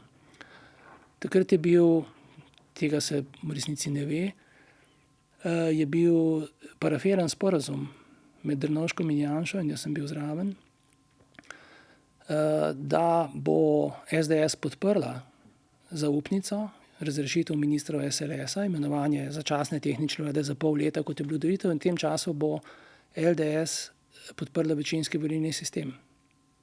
Naslednji dan je Janez Janša, ki se je domnevno za to prizadeval letos, sporočil, da njegovi poslanci temu nasprotujejo.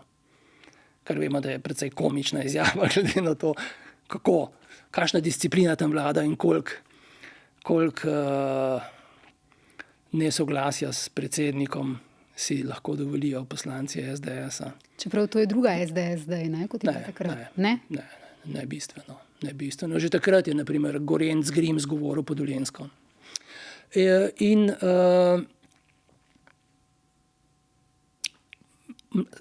možnost oblikovanja neke vlade, pa magar za pol leta, Bajukove, je bila ta strast imeti oblast, je bila prevelika. To je premagalo takrat. Jaz danes mislim, da je čas za resen razmislek mimogrede o večinskem volilnem sistemu. Slovenija je blokovsko tako razdeljena, da fingiranje proporcionalnosti ob okolju, kulturi, o kateri sem govoril, da je in ni vezana samo na politiko, ali je pa politika posledica tega, kar imamo, in ta realnost ni samo slovenska, ni samo Pop TV, da bomo govorili, in drugi mediji, ampak... Tudi druge medije se potem grdo. Ne, sem druge medije, govorim, tudi v drugih državah imajo podobno situacijo, pač v tej realnosti je na nek način formiranje te vlade precej indikativno z vidika, kaj nas čaka morda. In nastop malih, radikalnih izsiljevalcev ali pa trgovcev, kot je ta kvazi resnica, recimo. Logar se je pač vrnil na tovarniške nastavitve, takoj po volitvah, kot en mobilni telefon. Je nastop teh strank bo postal bolj pravilo kot izjema. In bojo imele absolutno neproporcionalno moč. V tem smislu je ta proporcionalni sistem sporen, bo zmeraj bolj sporen.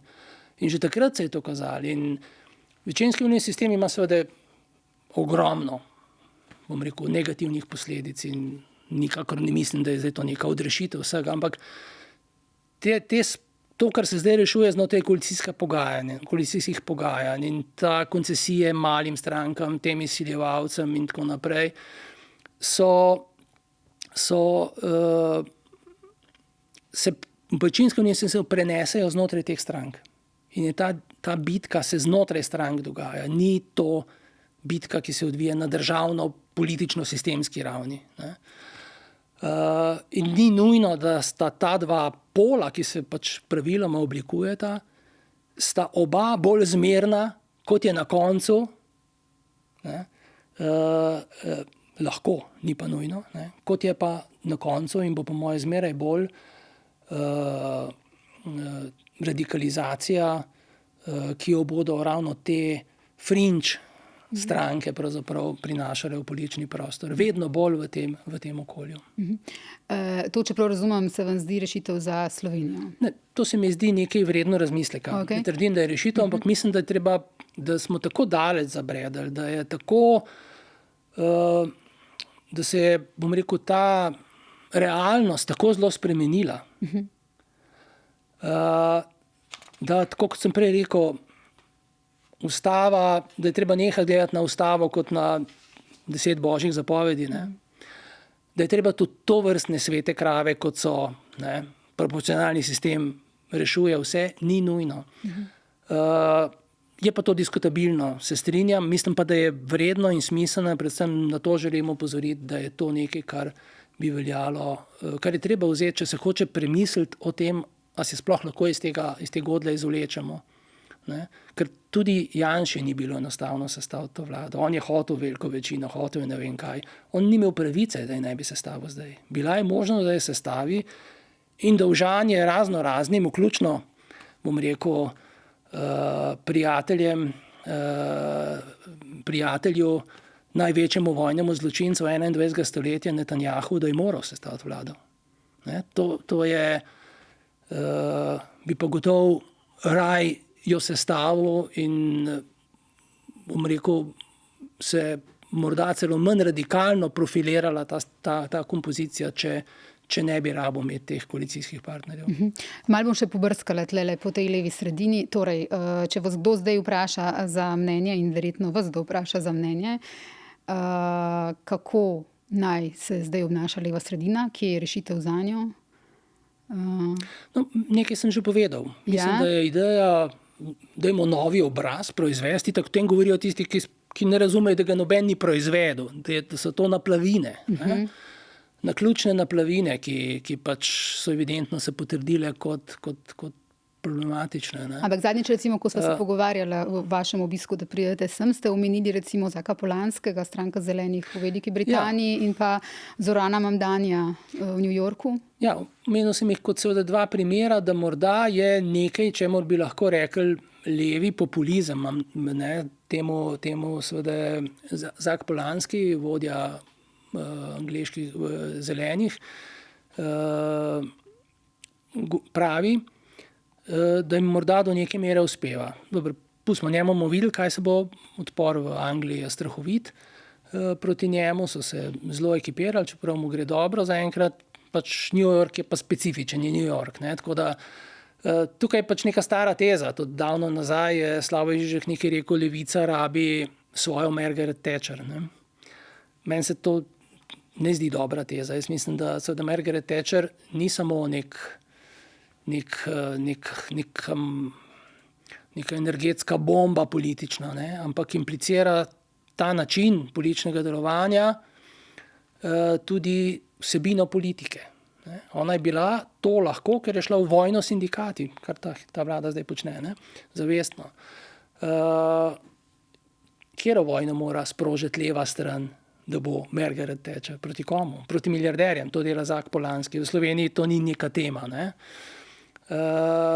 Tako da vprašanje, nisem prepričan. Jaz mislim, da na nek način v kontekstu, ki sem ga prej poskušal risati, te sodobne politične realnosti, ki jo sam lociram v čas Berlusconija, takrat se je to začelo, tam se je nek prelom zgodil, generalen, družben, on je bil začetnik tega in je zdaj doživel vrhun z Trumpom. Ne? In tukaj imamo pač tako ali pa drugače ljudi, ki so zlahka ne prevzeli to, ampak videli, navezali na to in prevzeli neke stvari. Ne? Ta poplava se širi. Ne? Ni nujno, da demokracija sploh ima mehanizme, da se pred tem obranila. Jaz tega ne vidim nujno. Eno stvar bi še mogoče na hitro, da greva čez. Gotovo pa še to dodam, gotovo pa sam, kot sem rekel, realnost se je izjemno spremenila. Jaz poskušam videti do neke mere te spremembe in jih poskušam ubesediti, recimo, ne? Tukaj ali pa, ko se s kom pogovarjam. Brez iluzije, da bi imel lahko nek jasen odgovor, načrt ali pa karkoli. Tega ni. Mislim, da to bojo absolutno nove generacije morale narediti, ne? Ki se, kot vidimo, naprimer pri inštitutu 8. marec dobro znajdejo v tem okolju, znajo potenciale, ki jih ta spremenjena komunikacija omogoča in samo upamo lahko, da bojo te generacije pravzaprav lahko z nami, boomerji in kasnejšimi pospravile. O demografskem skladu, to je še zadnja recimo aktualna stvar, potem pa se vrnemo v preteklost, bi vas rada vprašala. Dobri poznavalci politike napovedujejo, ne, da bo to pač šlo za spopad za denar, za interesne cone, da smo pri upravljanju državnega premoženja, kar so recimo z desnice v preteklosti velikokrat vam tudi očitali, ne, vmešavanje v državno premoženje. Kako vi ocenjujete to idejo o demografskem skladu? Ne vem, kako bi mi lahko očitali to. Očitali so se, da se beseda za njih ni konj. Jaz mislim, da je zelo pomembna. Tako da to je pač, jaz mislim, da gre tukaj primarno za neko pač marketinško, retorično figuro, ki poskuša naslavljati nek problem, ki je globalen. Pač, ne, ta demografski zaton je fakt, ne, z izjemom, če se ne motim, mislim, z zelo redkimi izjemami je to pač globalni trend in tukaj ni rešitev, tukaj ni politikanskih rešitev, tukaj ni ad hoc rešitev. Ta krivulja se je obrnila navzdol, število prebivalcev se bo nujno zmanjševalo še dolgo časa, videli bomo, kako bo šlo naprej. Vprašanje, če so milijarderji, ki obvladujejo ta svet, vedno bolj zainteresirani za to, da bi se to sploh spremenilo, važno, da bo imeli svoj otok ali v Argentini ali na Grenlandiji, kjerkoli se bodo že zavarovali pred nesnago sveta in podivjanimi množicami, uničenimi v naraščajoči neenakosti in seveda klimatskimi spremembami. Tako da ne vem.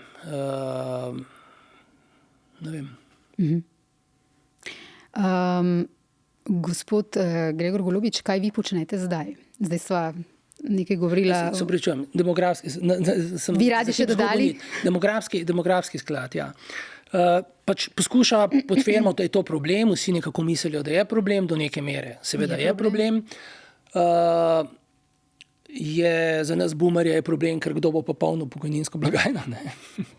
Ampak realno to je problem. Še večji problem je seveda, da zato, da bi vzdržali približno sedanje stanje realnosti sveta, bi rabili še 0,7, ta hip 0,7 planeta. Ne? In bral sem nedavno eno študijo veliko, ki je Thomas Piketty, sodeluje pri njej, ki pač pove, da če hočemo približno to klimatsko zgodbo spraviti energetska tranzicija, tudi če se popolnoma ukine uporabo fosilnih goriv, kar se bo slej ko prej zgodil, verjetno prepozno, kot pač človeška zgodovina uči, je to absolutno ni dovolj. Potrebno je spremeniti, skrajšati delovni čas, potrebno je omejiti gospodarsko rast največjih držav, potrebno je, to on pravi, spremeniti prehranske navade, to, kar je mi gre, tudi ta kazus belli v slovenski politiki, ne bo kvar, da bi kdo rekel, kaj bomo imeli na krožniku in tako naprej. Ampak to je globalna tema in ko pomisli človek, da so to izzivi, pred katerimi je človeštvo, ob tem, da gre Trump podpisati v Versailles, kam drugam kot v Versailles, ki ga svojim zlatom premaga, da pozabi vso zgodovino, kaj se je v Versaillesu podpisati ta konc te nore vojne, ki jo je sprožil z Iranom, to je res misija nemogoče, ne? Tukaj smo lahko pesimisti, ne? Da bi kaj takega se realizirali. No, tukaj mislim, da gre v osnovi, če odmislimo ta marketing, ki je malo posnema Orbana seveda, in poskuša se prevzeti Orbanovo vlogo. Slovenija tukaj je postala, je moje mnenje, ta angažma Izraela je poskus kompenziranja orbanovske trdnjave v Sloveniji znotraj Evropske unije. Ne? Bomo videli, do kjer mere bo Slovenija postala zahodni breg v tem mandatu. Ne? To nas lahko zanesljivo skrbi, glede na to, kakšna država je to. Ne? In seveda nima nobenih težav, kot je že Herzl rekel, naši največji zavezniki so antisemiti. Ne? Antisemiti so glavni zavezniki sionistov še danes. Ne? To je velika nova tema. Pri demografskem skladu vidim, da gre samo za tehnično finto, kako odstraniti ekipo na SDH-ju, ki je ni tako enostavno odstraniti. Ker je pa zakon se malo spremenil, treba skozi parlament, možni so referendumi in to dolgo traja. Tukaj bi pa presekali naenkrat s to reorganizacijo, omogočili, da se nekaj ljudi odstrani in nastavi druge. Mislim, nekaj zelo banalnega je na koncu. Okay. Kaj vi počnete zdaj? Politiko ste uradno zapustili? Ima pa posledice velike. Ta zadnji napad na to skupno premoženje in mislim, da tukaj revolt bo velik in tukaj mislim, da bo še eden od upravičenih referendumov se skoraj gotovo zgodil. Ogromno ljudi bo s tem prizadetih, njihove pokojnine. In kot pravim, ta projekt dvomim, da jim bo uspel. Kaj trenutno počnete? Itak bo pa jek pokopal vse. 4-krat sem že poslušal. Itak bo pa jek pokopal. K temu se vračam, zato ker res v odsotnosti tega, da bi kdorkoli resno se s tem ukvarjal, ne, se mi zdi to vredno ponavljati non-stop. In o tem se bom pa še oglašal, sicer pa ne veliko. Politiko ste uradno zapustili leta 2011. Od novembra lani je na vaše ime odprt SP. Gvin pokaže od 1. novembra lani, registriran za drugo podjetniško in poslovno svetovanje. Podatkov o poslovanju, ker je od novembra lani še ni. Kaj torej počnete? Nič, sem zasebnik, zasebna oseba, privatna oseba, ki pač živi. Predtem ste bili po poročanju medijev ste delali v podjetju Imovation, ki je v 100% lasti Margenta. To podjetje je bilo lani prodano kanadski družbi Enhouse Systems. Margento in Imovation sta bila nekoč del slovite skupine Ultra.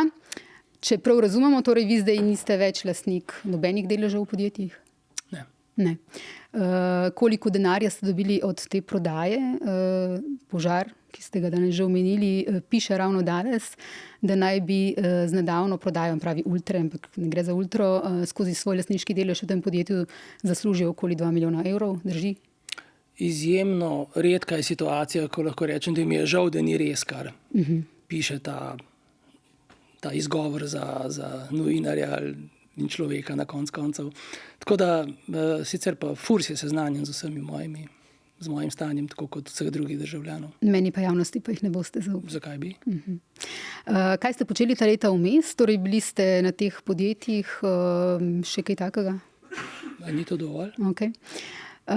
Margento je bilo hčerinsko podjetje Ultra, ne? To podjetje, ki je sem znano po aferi. Vsako leto sem predelal pač nekaj litrov olivnega olja pa nekaj kil paradižnika. Po tej aferi z vami, ne, ko ste pred volitvami 2008, ne, to se tisti z daljšim zgodovinskim spominom še dobro spomnimo, ko smo takrat politiko malo bolj aktivno poročali, ko ste novinarjem zamolčali, da ste solastnika, ne, pri tej Ultri sam. Ko so mediji potem to razkrili, ste napako priznali, se opravičili, a ne takrat niste odstopili kot minister. Ne?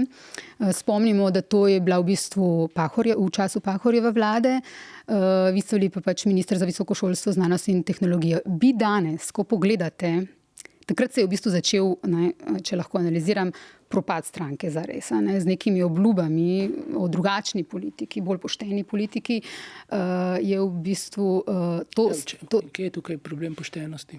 Ja, ali je to je načelo to stranko? Hočem reči, takrat se je začel... Nič nepoštenega se ni zgodilo. Zgodilo se je... Novinarjem niste povedali? Ne novinarjem, časopisu Finance. Ja. Veliko pravka z novinarstvom to. In pač ta zgodba ima svoj rep. Ima rep v letu 2004, ima dolga zgodba, o kateri sva govorila v času priprave, ne bi zdaj... Dejstvo je, da ste zamolčali delež, ne? Ne, dejstvo je, da sem delež v celoti prijavil ustreznim institucijam države, tako da če bi kršil eno črko zakona... Ja, zakona niste kršili, niste pa novinarjem povedali. Ne novinarjem. Novinarjem Financ. Tako. Okay. Mnogim niso povedali, ker sploh niso odgovarjali na tisto anketo. Tako da, ja, bila je napaka to, sem se opravičil za njo, ne? In to mislim, da jim ni imel... To je bilo pač nekaj, na kar se je potem navezalo seveda kampanja, zelo uigrana, ne, tudi eden redkih projektov, kjer sta z roko v roko sodelovala nacionalna televizija in Pop TV. Ne. Izjemno ste kritični do medijev še vedno. Premalo. Mislim, da je problem Slovenije, da so mediji premalo kritični do medijev. Ne. To je eden od problemov. Jaz mislim, da to je realnost. Zakaj bi se slepili? Je pa razlika, če medije kritizirajo državljani ali mediji sami ali bivši politiki. Ne, bivši politik je državljan. Zdaj, ne vem, ne razumem tega. Ne. Zdaj, v čem se moje pravice zmanjšujejo, ne, če sem enkrat bil v politiki. Ne. Ampak moje vprašanje je bilo... Urednik kanala A se je vklopil direktno pred logotipom kanala A v Odmeve, ki jih je vodila Rosvita Pesek in pač govoril svoje stvari. In kdaj se je še to zgodilo? Ta kolaboracija med komercialno in javnostjo se ni nikoli ne prej ne potem ponovila. Ampak napaka je bila vaša. Ja, bila je moja, da je dobila tako razsežnost. Ne. Nima nobene zveze s to napako ali pa z neko, te idejo perfektnih ljudi, ki ne naredijo napak, ne. Ker sem prej rekel, živimo pač v tem svetu, ampak to je zelo selektivno. Ne. nekaterih se pričakuje, da ne naredijo nobene napake. Kaj motivira to razlikovanje? Ne? Da nekdo je lahko, ne vem, prekršil zakon, je obsojen, je ne vem kaj. Ne? In to, kar se je tukaj zgodilo. Nekdo, ki je, kot bi rekel Kozbek, se obesil koštruno na trebuh, ko se je plazil iz Polifemove votline. Ne? Namreč iz čeljusti enih skorumpiranih novinarjev. Ne? Kakšna je razlika, tudi da ste vaša stranka in vi ste obljubljali drugačno politiko? Ja, in to smo tudi demonstrirali. In to je bila motna. Drugačna politika, ki smo jo izvajali, je bila razlog tega pogroma, ki se je te stranke zgodil. To, kar govorite, se je zgodilo v začetku 2009, ta stranka do 2011 počela in je počela izjemno pomembne stvari. Izjemno pomembne, daljnosežne na področjih posameznih resorjev in vlade kot take. Ne nazadnje, če bi nam šlo za oblast ali pa ne vem kaj, smo bili stranka, ki je zavestno sprožila padec vlade in prve predčasne volitve, ki so se v tej državi zgodile, ki jih sama ni preživela. Ne? In tako da težko sprejemam to, bom rekel, umivanje rok javnosti ali pa teh tako samozvanih predstavnikov javnosti, ki želijo alibizirati svoje početje, svoje precej skorumpirano raboto v tistem obdobju zreducirati na to mojo napako. Ja. To je hinavsko. Zdaj smo prišli do obdobja stranke zares. Neuradno velja, da se je to stranko, in tudi spomnim se takrat, ko smo poročali o tem, da je bilo namenjeno, da bi to stranko vodil nekdanji komisar Janez Potočnik, ne? In se je potem on na neki točki to premislil. Zdelo se je, da je v bistvu vam ta vloga biti lider stranke manj ležala, kot biti generalni sekretar recimo LDS-a. Meni nobena vloga ne leži. Jaz nikoli nisem načrtoval kariere, niti v politiko sem prišel po naključju, tako kot sem predtem v novinarstvo prišel v naključju, da ne vzgleda, da novinarjev samo ne maram. Veliko novinarjev cenim v Sloveniji in tudi obstajajo mediji, ki so vredni. Ne. Tukaj sem z razlogom, ne pa na kakšnem drugem mediju. Ne. In Pop TV-ja ne gledam več, če ga omenjam. Na nacionalno televizijo tudi greste. Ker recimo zadnje oddaje, ki so bile vredne ogleda, kot je Fokus, na primer, ni več. Tako da, je še? Ja. Nisem opazil. Vmes je ni bilo nekaj časa. Ampak na nacionalko pa še greste, recimo. Ne? Kljub temu, da ste jo prej samo izjemoma, kadar želim nekaj pomembnega povedati. JEK2 je bila taka stvar, sicer pa ne. Tako da nekaj ste vprašali pravzaprav. Da. Vprašala sem, če vam je bolj pisano biti na kožo v zadnji. Ne, nič mi ni pisano na kožo. Moja kariera cela je naključna kariera. Nobenega načrta ni bilo, nikogar, ki bi me vodil ali pa kakorkoli mentoriral ali pa kakorkoli drugače, da bi sam imel, želim postati to in to. Ne. Vse je bilo naključno, niti vlado si posebej nisem želel. Ko sem se odločil, da na koncu grem, sem se odločil za resor, ki je zadnji na spisku politikov, ki imajo karierne ambicije, torej znanost, visoko šolstvo, tehnologija, ker me je to zanimalo in ker vem, da je to dolgoročno za Slovenijo pomembno in da pač ena od stvari, ki jo imamo, da nam te dolgoročnosti v principu manjka. Tudi predsednik stranke nisem želel nikoli biti. Janez Drnovšek je po svojem odhodu na mesto predsednika republike želel, da prevzamem stranko, tudi da bi vodil vlado. To sem seveda zavrnil za njim, ker me to res ni zanimalo in mi to res ne leži. Obstaja neka dimenzija, neka ego dimenzija, ki jo moraš imeti, neka odsotnost samorefleksije in samokritičnosti, da hočeš biti predsednik vlade ali pa da misliš, da si sposoben biti predsednik vlade. Ne, jaz se, ko poslušam kakšnega nalega podjetnika, ki zamenjuje to, da je nekaj zaslužil s tem, da je pameten in da lahko neke stvari dela, reče, da bi slovensko vlado lahko vodil kot popoldanski hobi, se lahko samo smejim. Ne. To je pač ta situacija. Jaz niti slučajno nimam teh predstav. To me ni nikoli zanimalo, nisem takrat to hotel biti in tudi stranka zares je v resnici nastala v nekem dialogu z Janezom Potočnikom, v kontekstu ambicije, da on se vrne oziroma prvič zares vstopi v slovensko politiko. Potem se je glede tega premislil, ker je ocenil, da je vseeno to prenaporno in prezahtevno z mnogih vidikov, predvsem osebnih. In stvar je šla že tako daleč, da sem na koncu bil primoran to vzeti nase. Ne, ker bi se to želel. In če bi se lahko izognil, bi se izognil, ampak je bila neka odgovornost, da pripeljem stvar do konca. In tako se je to zgodilo, tako da nič drugega. Ko je Drnovšek, gremo še kasneje. In tudi generalni sekretar LDS-a nisem postal po nekem svojem, ampak je Drnovšek, ki sem ga nekako uspel v neki situaciji prepričati, da je prevzel vodenje LDS-a leta 1992, je želel, da se ta vez med stranko in njim, ne? Da postane generalni sekretar stranke, takrat ta ideja, da bo tukaj neka vez potrebna in noben še vedel, kako bo pravzaprav njegov slog razmejeval strogo. On je zelo strogo razmejeval to, česar danes ni več. Ne? Če je bilo pri njemu strogo razmejevanje stranke in vlade in države, je zdaj glih obratno. Ne? Te ločnice ni več, to pada in vse, kar sem govoril danes, demonstrira to in demonstrira, da na tak način politiko razumejo tako levi kot desni, skoraj po večini. Ko je Drnovšek potem postal predsednik države, sta ohranila v bistvu ta odnos nekako pristan. Ne? V kolikšni meri vem, recimo, da v tistih dnevih, tednih, mesecih pred njegovo smrtjo, da ste bili eden od teh ljudi, ki so bili blizu njemu do konca. Ne?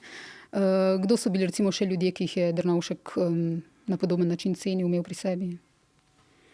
Hvaležno je o tem govoriti, ne bi želel presojati. Ni bilo veliko, lahko rečem samo to. Zakaj je bil Drnovšek drugačen? V enem intervjuju pred leti ste recimo govorili o normalnosti države, ko jo je vodil Drnovšek. Ja, gotovo. Pač zanj je značilno bilo samoomejevanje, ki sem ga prej omenil. Avtoritete nikakor ni nikoli utemeljeval na strahu ali pa na grožnji ali pa na čem podobnem. Tako da v tem smislu je bil izjemno dragocen lik v tem razvoju Slovenije, ker je v 90-ih letih po tistem turbulentnem razpadu enega voluntarističnega demosovskega razumevanja države in njene vloge tukaj vzpostavil in vzpostavljal pravzaprav neko normalizacijo, ki je vodila seveda tudi skozi rečemo, pod zastavo Evropske unije in tudi NATO. To je bilo nek okvir, ki je omogočal ali pa ki je dajal nek ritem temu, pri čemer je imel specifike. Gradualizem, ki se mu ga je učitelj, nismo šli tako kot Madžari v hitro razprodajo in tako naprej. Mislim, da je bila prednost, ki je zelo omehčala ta tranzicijo. In tudi potem, ko je bil predsednik republike in se je na videz popolnoma spremenil, jaz razpoznavam v njem in o tem sem tudi veliko pisal, kontinuiteto človeka, ki ne razume politike kot vseobsegajoče in postavlja vprašanja do zadnjega. Ne. Tako da on je bil tukaj res izjemna osebnost in njegovo obdobje zaznamuje obdobje Slovenije, neke rasti, nekega vzpona, ki je morda bilo enkratno. Jaz, kot iz vsega, kar sem povedal, sledi, da sem morda preveč črnogled, ampak morda smo žrtev lastnega uspeha. Morda je bilo to, kar se nam je dogajalo v zadnjih ali pa v tistem obdobju, nekaj, kar nas je presegalo, kar smo nezasluženo pravzaprav na nek način dobili, kar je izhajalo iz nekih dolgoročnih nastavitev še iz prejšnje ureditve, investicij v neko duhovno in materialno infrastrukturo te države. Vemo, da nekega velikega projekta v Sloveniji že zelo dolgo nismo, se NUK 2 nismo sposobni zgraditi. Včasih so se te stvari zgradile. Marsikaj ambicioznega bi lahko zastavili, ampak to se ne da skrčiti na en mandat. Ne. In za krizo 2009 smo na nek način, to sem že velikokrat poudaril, smo se skrčili, padli nase in se zbudili precej v njih morastih sanjah. Ne. A to je to, tukaj smo, to je naš potencial. Tudi prva Janševa vlada je poskrbela, da je bil pristank še bolj trd. Z pač norim zadolževanjem v tistem obdobju in tako zasebnega sektorja kot države. In od takrat naprej ta kombinacija tega in spremembe v tem okolju, ki niso samo slovenska posebnost, po moje botruje tej temu hlastanju po instant odrešitvi. Dajmo, ta človek bo pa rešil vse in jutri se bomo zbudili v dobre stare čase, ki seveda nimajo več slabih spominov. Ne? In to je po moje velik problem, ki ga imamo. Ne? Ta ideja, zdaj bomo pa clean cut, ne? In vse bo tako, kot mora biti. Tega ni. Ne? V realnosti tega ni in tukaj smo... jaz sem precej pesimističen, ampak mogoče to posledica mojih let, že na koncev in samo upam, da bom izpadel nekoč neutemeljeno črnogled. Ja. Okay. Najlepša hvala za pogovor. Hvala, da ste bili moj gost. Ni mi všeč, kako ste kritizirali medije, ampak o tem, da je drugič. Hvala. Z veseljem. Na to temo lahko še eno posebno oddajo narediva. Hvala lepa. Hvala.